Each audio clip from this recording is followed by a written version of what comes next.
All right, y'all, welcome back to the show. It's Anti-War Radio. I'm Scott Horton, and now I'm joined on the phone by Marc Guttman. He's the editor of two books, Why Liberty and Why Peace. Welcome, Marc. How are you? I'm good, Scott. How are you doing? I'm doing great. I'm sorry, do you have a website here I can mention? I do. You do. It's y-peace.com. That's right. All right, good. Wow, what a book. Cool. I like sometimes when I introduce somebody on the show, I get to shame myself in front of everyone. I could have been in this thing, and I blew it. You should have been. I completely blew it. But I thought that I had to write about myself and why I was a peacenik. But it turns out that there's all kinds of different stuff in here that's not like that at all. So yeah, maybe I could have gotten away with just sending in the kind of thing that I wanted to write instead, but I don't know. Man, I encouraged you. I was prodding you a few times there. Yeah, no, I completely blew it. But I was really busy. I know. So that'll be part of my excuse. Anyway, what a great thing. Here, let's talk about, you just talk about who all is in here, and then we can go through and you can tell us all about your favorites, et cetera, like that. Sure. Well, it's a great collection. I'm really happy with how it came together. I got a lot of interesting and intelligent people with some pretty compelling stories, having to do with state aggression and wars they've been involved in, police abuse they've suffered, or just people like me and hopefully you that maybe hasn't suffered too much but is aware and alert to what's going on and have some pretty important ideas about what's going on. And I got people from 34 countries, or stories from 34 countries, 5 continents, dating back to early part of the 20th century to current events. Hey, cool. I'm right here in the introduction. Yeah. Oh, yeah. 'Cause Anti-War Radio has been a big influence for me. Wow. Well, good. Cool. Thanks for the mention. That's very kind of you. And then here's chapter 1. It's by Philip Giraldi. Yeah. Yeah, he writes a great article about just how he kind of, for a long time, thought U.S. hegemony around the world was a good and positive thing, and happened to see this picture of a small boy killed by a U.S. bomb in Iraq, and he was sitting having breakfast with his grandson, and started tearing up and realizing that maybe not everything we're doing is so great. Yep. Well, boy, has he become an important asset to the anti-war community in this country. Yeah. Well, life's just a bunch of moments, ain't it?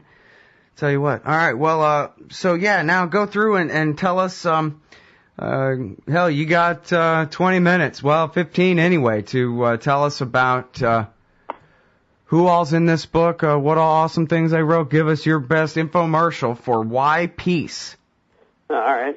I don't know if I was quite prepared for that, but I'll give it a try. I mean, we got people from across different spectrums, different cultures, genders, religions, political spectrum. We have some progressives and libertarians, maybe some former conservatives. One great aspect of the book is there's several stories of people with very dynamic changes in their outlook. People who, either believe in some sort of intervention or favor some sort of government policy, and then through experience or witnessing the experiences of others, dramatically changed their opinion and became activists. Yeah, I was always a reluctant activist. This isn't something, I was happy to go on and live my life and snowboard and travel and backpack, and after a while just, learning and seeing what was going on in the world, realized that state aggression is just too harmful to too many people, and felt like I needed to get involved, and thought a book like this would, much like your show, raise awareness, all in the interest of discovery and truth and peace and prosperity. And like I said, I think the book came together great. I think I've got a lot of fantastic feedback so far. People are really happy with it. And, I would encourage all your listeners to grab a copy. It's on paperback. It's also on Kindle, iBooks, Nook. And it's a great collection of 78 people, like I said, from around the world. Yeah. Well, and tell us some of these names of some of the authors in here, because I think that'll pretty much get a lot of your sales done right there. Well, if we're going for some notoriety, like you said, Phil Giraldi, Les Roberts, he writes a really incredible piece just about his doing his research in war zones and things he's uncovered. Dahlia Waspy, Francis Boyle, international humanitarian lawyer, Ross Caputi, Harry Brown, the late great, Stephen Horowitz, Lou Rockwell, Richard Cummings, Karen Kwiatkowski. See, now, I was going through earlier in the show, and I saw Richard Cummings in here, and I got all excited, and I spent the whole rest of the segment selling everyone on going to corpwatch.org or getting their hands on this book and reading his important article that he wrote originally for Playboy.com, Lockheed Stock and Two Smoking Barrels. That piece alone is worth the price of this book, whatever you're charging. Yeah. Well, I mean, like you said, it's free on the internet. But, it's a great addition to the book. I contacted Richard, to contribute, and he said he really wanted to use Lockheed Stock and Two Smoking Barrels. And I thought, what a great, way to include something about the military-industrial and congressional complex and just how intertwined, corporatism is with the Congress and our war efforts. And, it's a great collection. It's great in the collection. Let's see, Malu Innocence in here, James Payne, Robert Higgs, of course, Charles Goyette, some close friends who've experienced some pretty traumatic things overseas. I have a friend who I was friends with in New York for a while. He's Japanese, and he got involved in aiding North Korean refugees escape through China into Thailand. And he had a couple of successful missions, and then on his very last mission, he got caught by the Chinese authorities and was put in jail for 9 months. And there was an effort here and an effort abroad to get him out, and after 9 months, he was free. He's still involved in the movement, but I don't think he's allowed to leave Japan or enter China. There's a lot of personal accounts in here, and it's not just about, U.S. government state aggression. It's about governments all around the world and how they harm innocent people. You still there, Scott? Yeah, I'm listening. Okay, sorry. Go on. No problem. I should be interacting better. Sorry. No, right. War and Inflation by Lou Rockwell. You mentioned that he had a piece in here. Yeah. And it's sort of become a running joke on my show that whenever I interview Lou, we end up talking about war and inflation, and he likes to joke that we don't know at this point anymore. It's all gotten confused. We're not sure whether they inflate so that they can wage war or whether they wage war just so they can inflate. And right. I don't know if he makes the exact same joke in this piece, but those two things certainly go hand in hand right there. In fact, we just played on the show the other day a speech by Joe Salerno at the Mises Institute where he talked about the only time he could ever find wars that weren't waged with inflation was the Napoleonic Wars, where somehow the French stayed on the gold standard during that. But for everybody else, they start printing money. Right. Yeah, he makes the case early on in the piece that, did they create the Fed so they can war, or did their interest in war have them, create the Fed? Yeah. Well, I mean, hey, it was the very same men. You go back and look at the history of the origin of the Federal Reserve and the Woodrow Wilson administration, and the men who got us into war on the side of Britain and France in that one. Well, there's a strong correlation in the personalities at play, let's say that. Yeah, I'll just read the first couple lines of his piece here. It says, the U.S. Central Bank, called the Federal Reserve, was created in 1913. No one promoted this institution with a slogan that it would make wars more likely and guarantee that nearly 500,000 Americans would die in battle in foreign lands, along with millions of foreign soldiers and civilians. Damn right. All right, hold it right there. We'll be right back, everybody, with Marc Guttman, editor of Why Peace. This thing is awesome. This belongs on your shelf. All right, y'all, welcome back to the show. It's Anti-War Radio. We got Marc Guttman on the line. He is the editor of Why Peace. And it's something else. This thing is, 500 and almost 600 pages here. 600 pages with notes. A collection of essays by a great list of authors, many libertarians, and many other great people, experts, and and people with first-hand experience. Of course, here's one by Peter Van Buren, the renegade from the State Department, occupying Iraq State Department style. You want to talk about that, Mark?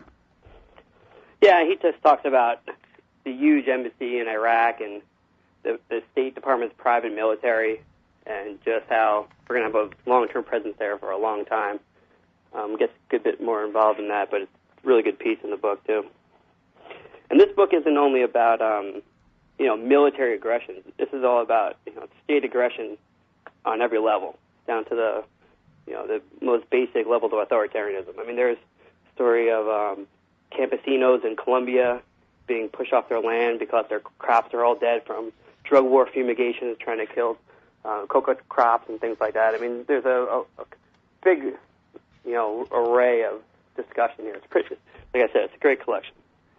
Yeah, that Joe Biden is one hell of a terrorist, isn't he?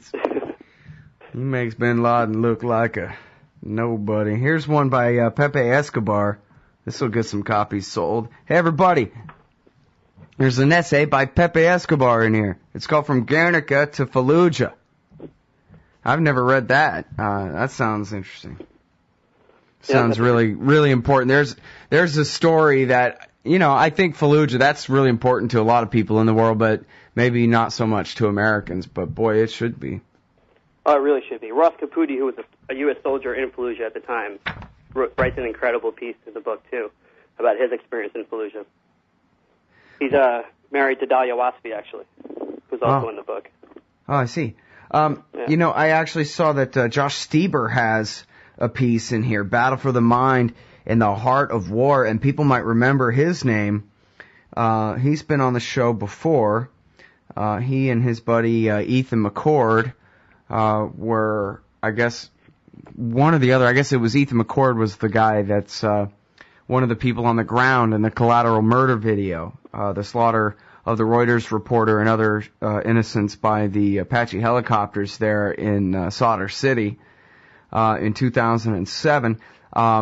But it's their division as well that's featured in the book, The Good Soldiers by David Finkel, and both Josh Stieber and Ethan McCord both said on this show, two confirmed sources, that they both heard and saw with their own eyes and ears their commander, Lieutenant Colonel, I believe it was, Kozlarich, that if an IED goes off, they are to kill anyone around. 360-degree fire, that's the price they pay for not stopping somebody from planting a bomb. That kind of thing. And which, of course, is a war crime, and, of course, nobody cared, but I think it's important. I guess Iraqis cared. No Americans cared. Well, he ended up leaving the Army as a conscientious objector, and he talked about how he was treated by his platoon leader for a long time, pretty terribly, while he was undergoing the process, and then when he finally is leaving, how he gets a lot more respect. There's several soldiers in here. There's actually some former generals. There's a Pakistani brigadier general who was involved in putting down insurgencies throughout his career, North India and Bangladesh and parts of Pakistan. And then when he was helping Kashmiris in their insurgency, kind of surreptitiously against the Indians, he realized just how horrible what he had been doing to the insurgents for all these years had been, and he had a real about-face in his thinking. Wow. And there's another, what's his name? Another U.S. soldier, John Turner, writes about his PTSD and how hard it's been for him. Yeah, I see two members of the Schaefer family are in here, Brittany Schaefer and her father, Butler Schaefer. Yeah, and her piece is one of my favorite in the book. It is, and, she's not writing from any experience. I did say her name wrong. I'm sorry. I'm horrible. Terrific. What's that? I said her name wrong. I'm horrible. I'm sorry. Well, I wasn't sure. Yeah. Well, now I don't remember anymore. I think you were right and I was wrong. I'm sure she's used to people getting it wrong. Her piece actually is available on Lou Rockwell's site. Oh, just good. Look up, just look up Bertine Schaffer, Mirror Anarchy Loosed Upon the World. And I strongly recommend reading it. It's a terrific piece. Yeah. See, David R. Henderson, our wartime economist, is here, How George W. Bush Changed My Life. Yeah. There's one line in his piece I really like. He talks about But he talks about a lot of different things. He talks about how George Bush changed his life because he got him to think about foreign policy and start researching and writing about foreign policy. But what he found in his research is that governments tend to be a lot more aggressive overseas because their own citizens who vote for them and fund them won't put up with it at home. So they can get away with it overseas where people are less likely to understand what's going on. Mm-hmm. Well, yeah, and especially when we're all here safe in North America. They say we're not, but yeah, we are too. Which means our government can just sit there and blast people on the other side of the planet from here. It might as well be Mars as far as the American people care. If anything, we get to enjoy watching explosions on TV, but we never have to smell the burning corpses or, really hear the wails of the grandparents of the dead, etc. Yeah, we're not holding the orphans here. Right. And, it's funny, too, because occasionally, if you watch a documentary or something, they'll say, hey, look, here are some pathetic, weeping Afghan survivors of dead people. And only then do you realize that you never get to see this. You know what I mean? You might go your whole day without ever thinking about that kind of thing until somebody puts it in your face, and then only then do you realize, wow, CNN, MSNBC, Fox News, whatever, they don't ever show the aftermath. Hell, even you look at the Bales massacre there in Kandahar and whoever else helped them do it, I don't know exactly, but anyway, all the questions in the media became about the poor guy, I wonder what drove him to it. And no coverage whatsoever about, here are the little kids that he killed. More than half of the people were kids. And they just, they're still like basically, figments of Wolf Blitzer's imagination, something like that. Nothing to really be explored. No, you're right. It's definitely sanitized. And it's too bad. But, the Internet has been so good, I think, at exposing so much of this. And it's helped me realize just really what's going on. Yeah, you know what it is? The Internet, it's like the Second Amendment for the First Amendment. It's it's what guarantees the ability to talk back. It used to all just be so one way, and now, hell, I just, it can't be me, but I see how Glenn Greenwald, for example, uses Twitter as a weapon against the mainstream media and use it in a way where the Chuck Todds of the world have to respond to him, at least in part, a little bit of pressure along that. And, of course, always just granting people somewhere else to go. Granting people a place to see that a lot of other people are doing it, too, and they can, too. Like you, for example. Look at this book you put together. It's incredible. Yeah, I'm really happy with it. I'm really happy with the way it came out, and I'm really happy with the response I've gotten so far. It's my second book. My first book was Why Liberty, and that was just more about mostly libertarians and how they came to appreciate the non-aggression principle and, just treating each other peacefully and peaceful interaction and not using government to, achieve your agendas. But then I thought, something's missing. The most important issue is just war and police aggression and civil liberties infringements, and I need a book dedicated to that. Yep. Well, I apologize to you for not having sat down and really gone through this thing yet. I've been really bad about catching up on my books lately. But I will read it, and I will highly value this volume. This is really something else that you've done here, Mark, and I really appreciate it. Thanks, guys. Everybody, that is Marc Guttman. The website is y-peace.com, .org, something like that. Anyway, and the book is Why Peace, a great collection of essays.